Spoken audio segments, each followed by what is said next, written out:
Hello students, আমি Nitish sir জ্ঞানজ্যোতি coaching সেন্টারের পক্ষ থেকে তোমাদের প্রত্যেককে জানাই স্বাগত। তো স্টুডেন্টস, আজকে আমি তোমাদের সঙ্গে আলোচনা করব 4 ইয়ার আন্ডার গ্র্যাজুয়েট প্রোগ্রামের ফার্স্ট সেমিস্টারের মেজর হিস্ট্রি সাজেশন 2023 নিয়ে।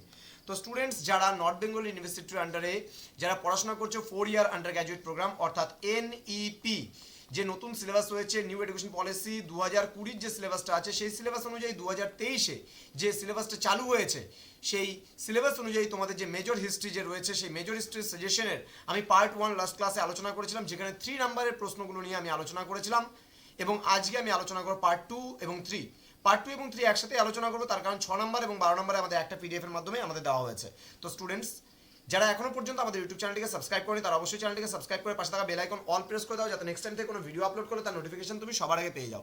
এছাড়া তোমরা যদি আমাদের কাছে অনলাইনে মেজর হিস্ট্রি পড়তে চাও বা মাইনর পড়তে চাও, এসএসসি পড়তে চাও, এমডিসি বিএসসি সমস্ত কিছু পড়তে চাও, তাহলে 999 রুপিসের বিনিময়ে পুরো কোর্স তোমরা কভার আপ করতে পারছো একটা সেমিস্টারে। তো দেরি না করে আজই যোগাযোগ করো আমাদের জ্ঞানজ্যোতি কোচিং সেন্টারে। আমাদের হেল্পলাইন নাম্বার হচ্ছে 7076398606 নাম্বার অথবা 6295916282 নাম্বার। তো স্টুডেন্ট, চলো শুরু করছি আজকের ক্লাসটি। 6 মার্কসের জন্য তোমরা কি কি পড়বে? First, mention the ancient concepts of Indian history, অর্থাৎ প্রাচীন ভারতের ইতিহাসের যে ধারণা সেই ধারণা সম্পর্কে তোমাকে লিখতে বলেছে। দেন বলছে write a note on epigraphy and numismatics. Epigraphy বলতে বোঝায় যে লিপি উৎকীর্ণ বিদ্যাকে, নিউমেসমেটিক্স বলতে বোঝায় মুদ্রার উৎকীর্ণ বিদ্যাকে। Then discuss the importance of numismatic sources. এখান থেকে এটা পড়লে মোটামুটি নিউমেসমেটিক সোর্সেস হয়ে যাচ্ছে, অর্থাৎ মুদ্রার গুরুত্ব সম্পর্কে লিখতে বলেছে। দেন বলছে write a note on palaeolithic and mesolithic tools, অর্থাৎ প্রাচীন প্রস্তর যুগ এবং মধ্য প্রস্তর যুগের হাতিয়ারগুলো সম্পর্কে লিখতে বলেছে। Then write a short note on megalithic cultures, অর্থাৎ মধ্য প্রস্তরকালীন সংস্কৃতি সম্পর্কে লিখতে বলেছে। পরবর্তী প্রশ্ন, how far is it correct to call the neolithic revolution in the light of technological changes, অর্থাৎ নব্যপ্রস্তরকালীন বিপ্লব যে কি কি প্রযুক্তিগত পরিবর্তন ঘটেছিল নব্যপ্রস্তর যুগে সেটা সম্পর্কে আমরা লিখব।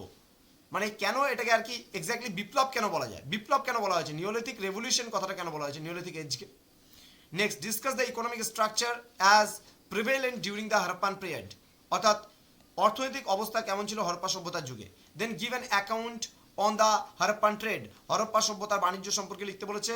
দেন discuss the social structure as prevalent during the Harappan period, অর্থাৎ হরপ্পা সভ্যতার যুগে সোশ্যাল স্ট্রাকচার বলতে সামাজিক অবস্থা কেমন ছিল সেটা সম্পর্কে লিখতে বলেছে। Discuss the crafts of Harappan, মানে তোমার হচ্ছে সিভিলাইজেশন, হরপ্পা সভ্যতার ক্রাফটস সম্পর্কে লিখতে বলেছে। Then discuss the art and architecture of the Harappan civilisation, অর্থাৎ হরপ্পা সভ্যতার যে স্থাপত্য শিল্প আছে সেই স্থাপত্য শিল্প সম্পর্কে তোমাদের লিখতে হবে। তো স্টুডেন্টস, 6 মার্কসের তোমাদের যে কোশ্চেন প্যাটার্ন অনুযায়ী 3 মার্কসের তোমাদের প্রশ্ন লিখতে হবে 4টা, 3 4 12 নাম্বার তোমরা এখান থেকে পাচ্ছ। তোমাদের 6 নম্বরে লিখতে হবে 4টে, 4 6 24 নাম্বার তোমরা এখান থেকে পাচ্ছ। 12 নম্বরে তোমাদের লিখতে হবে 2টো, 12 2 24 নাম্বার তোমরা এখান থেকে ক্যারি করতে পারছো। তো টোটাল 60 মার্কসের উপরে তোমাদের রিটেন এক্সাম হবে। এবার আমাদের 12 নম্বরের প্রশ্নগুলো কি কি পড়তে হবে সেটা নিয়ে আলোচনা করব। প্রথম প্রশ্ন, discuss the definition and evolution of the concept of history, অর্থাৎ ইতিহাস কাকে বলে এবং ইতিহাসের যে বিবর্তন সেই বিবর্তন সম্পর্কে লিখতে বলেছে। Discuss about the principles of teaching history, অর্থাৎ ইতিহাস মানে তোমার হচ্ছে শিক্ষণের ক্ষেত্রে যে মূল নীতিগুলো কি কি রয়েছে সেগুলো সম্পর্কে আমাদের আলোচনা করতে বলেছে। Then write an essay on the importance of literary sources for the study of ancient Indian history, অর্থাৎ এখানে সাহিত্যিক উপাদানের যে গুরুত্ব সেই গুরুত্ব সম্পর্কে লিখতে বলেছে।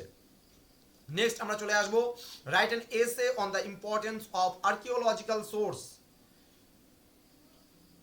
সোর্স তোমার হচ্ছে কি বলছে, for the study of ancient Indian history, অর্থাৎ প্রাচীন ভারতের ইতিহাস রচনার ক্ষেত্রে প্রত্নতাত্ত্বিক উপাদানগুলির গুরুত্ব কি রয়েছে সেটা সম্পর্কে লিখতে। দেখো, লিটারারি সোর্স এবং আর্কিওলজিক্যাল সোর্স এই দুটো প্রশ্ন তোমার কিন্তু খুবই গুরুত্বপূর্ণ, ভেরি ভেরি ইম্পর্টেন্ট। এই দুটো প্রশ্নের মধ্যে একটা প্রশ্ন একদম 100% কিন্তু আসবেই, ভালো করে পড়ে নিও এই দুটো প্রশ্ন।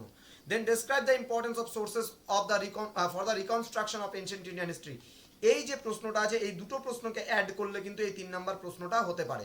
অর্থাৎ এই প্রশ্নটা তোমাদের যদি জিজ্ঞেস করে তাহলে কিন্তু আমাদের প্রথমে সাহিত্যিক উপাদান এবং তারপর প্রত্নতাত্ত্বিক উপাদান সম্পর্কে লিখতে হবে। আর যদি ইন্ডিভিজুয়ালি আসে, যেমন মনে করো লিটারেরি সোর্স যদি আসে, তাহলে ইন্ডিভিজুয়ালি তুমি লিটারেরি সোর্স দিতে পারো, আর যদি আর্কিওলজিক্যাল সোর্স আসে তাহলে ইন্ডিভিজুয়ালি তুমি আর্কিওলজিক্যাল সোর্স দিতে পারো। দেন বলছে write an essay on palaeolithic culture of Indian subcontinent, অর্থাৎ প্রাচীন প্রস্তর যুগ সম্পর্কে তোমাকে একটা এসে লিখতে বলেছে বা অনুচ্ছেদ রচনা করতে বলেছে। আমরা পরবর্তী প্রশ্ন দিয়ে চলে আসবো। Discuss the features of mesolithic cultures in the Indian subcontinent with special reference to the rock art, অর্থাৎ প্রস্তর চিত্র যে আছে সেই প্রস্তর চিত্রের ওপর মানে মধ্যপ্রস্তর যে প্রস্তর চিত্রের ওপর যে বৈশিষ্ট্যগুলো রয়েছে সেগুলো সম্পর্কে আমাকে লিখতে বলেছে। দেন বলছে discuss the features of neolithic culture, অর্থাৎ নব্য প্রস্তর যুগের যে বৈশিষ্ট্যগুলো রয়েছে সংস্কৃতি সেটা সম্পর্কে লিখতে বলছে। এই 3টে প্রশ্নের মধ্যে একটা প্রশ্ন তোমাদের আসবেই আসবে। তাহলে তোমাদের টোটাল প্রশ্ন আসবে 4টা। আমি বলে দিলাম এখানে তোমাদের এই প্রশ্নটা যদি 6-এ আসে তাহলে 12তে আসবে না, 12তে আসলে 6-এ আসবে না। এবার এই প্রশ্নটাও ঠিক তাই, 6-এ আসলে 12তে আসবে না, 12তে আসলে 6-এ আসবে না। কিন্তু এই যে 2-3টে আমি পরপর প্রশ্ন বললাম এই 3টের মধ্যে একদম চ্যালেঞ্জ করে বলছি, একদম একটা প্রশ্ন কিন্তু একদম 100% কমন আমি বলতে পারি। আচ্ছা, এবার পরবর্তী 6, 7, 8 এই 3টা প্রশ্নের মধ্যে একটা প্রশ্ন কিন্তু 100% ইম্পর্টেন্ট, স্টুডেন্টস খুব ভালো করে পড়বে, একদম 100% আসবেই আসবে। পরবর্তী প্রশ্নে আমরা চলে যাব। Then discuss the major features of town planning as seen in the Harappan civilisation, অর্থাৎ হরপ্পা সভ্যতার নগর পরিকল্পনা। ভেরি ভেরি ইম্পর্টেন্ট প্রশ্ন, এটা কিন্তু 6-এও আসতে পারে অথবা 12তেও আসতে পারে, ভেরি ভেরি ইম্পর্টেন্ট। দেন বলছে discuss about the characteristics of Harappan civilization, Harappa সভ্যতার বৈশিষ্ট্যগুলো কি কি রয়েছে পড়বে। দেন বলছে trace the origin of the Harappan civilization, এটাও পড়বে। দেন বলছে what were the religious beliefs and practices of the Harappan people, very very important question, এটাও কিন্তু ভেরি ভেরি ইম্পর্টেন্ট প্রশ্ন, 6 অথবা 12তে এই প্রশ্নটা আসতে পারে।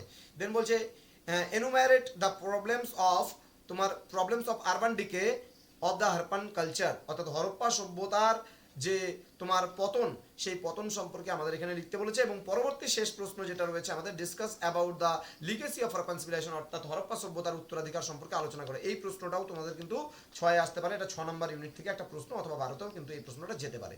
তো স্টুডেন্টস যারা আমাদের জ্ঞানজ্যোতি কোচিং সেন্টারে ফার্স্ট টাইম এই ভিডিওটি দেখছো তারা অবশ্যই চ্যানেলটিকে সাবস্ক্রাইব করে পাশে থাকা বেল আইকন অল প্রেস করে দাও, যাতে নেক্সট টাইম থেকে কোনো ভিডিও আপলোড করলে তার নোটিফিকেশন তোমার কাছে সবার আগে পৌঁছে যায়। এছাড়া আমরা বারবার করে বলছি তোমাদের উজ্জ্বল ভবিষ্যৎ গড়ে তোলা আমাদের হচ্ছে মূল প্রতিশ্রুতি। তো স্টুডেন্টস দেরি না করে আজই যোগাযোগ করো অনলাইনে পড়তে চাইলে আমাদের সেন্টার, সেটা হলো 6295916282 এবং 7076398606। তো তোমাদের নর্থ বেঙ্গল ইউনিভার্সিটির ওপরে আমার লেখা বই আছে, সেই বইটা তোমরা যে কোনো বইয়ের দোকানে গিয়ে আইলি প্রকাশনীর যদি বলো স্ক্যানার হিস্ট্রি মেজর বই, তোমরা যে কোনো বইয়ের দোকানে গিয়ে যদি চাও আমার লেখা বইটা পেয়ে যাবে। বলবে নীতিশ পাল স্যারের লেখা বইটা দিতে, সেখানে সুদাস লামা স্যার, বিশ্বজিৎ কর স্যার এবং তাপস স্যারও কিন্তু আমার সঙ্গে রয়েছেন। তো তোমরা আমার লেখা বইটা পাবা এবং সরাসরি আমার কাছে পড়তে চাইলে তোমরা যোগাযোগ করতে পারো আমাদের স্ক্রিনে দেওয়া 2 নম্বরে। তো তোমাদের কোর্স ফি কিন্তু শুধুমাত্র 999, তোমাদের একবারই পে করতে হচ্ছে একটা সেমিস্টারে। শুধুমাত্র ফার্স্ট সেমিস্টারের জন্য শুধুমাত্র পে করতে হচ্ছে 999। সেকেন্ড সেমিস্টারেও আমরা কোর্স ফি কোনো রকম বাড়াবো না, 999 থেকে যাবে, কিন্তু থার্ড সেমিস্টার থেকে আমাদের কোর্স ফি একটু বাড়বে, কারণ তোমাদের পেপার বেড়ে যাবে মেজরের। তো স্টুডেন্টস দেখা হচ্ছে পরবর্তী ক্লাসে, তোমরা প্রত্যেকেই ভালো থেকো, সুস্থ থেকো। Thank you so much, thanks for watching after all, thank you.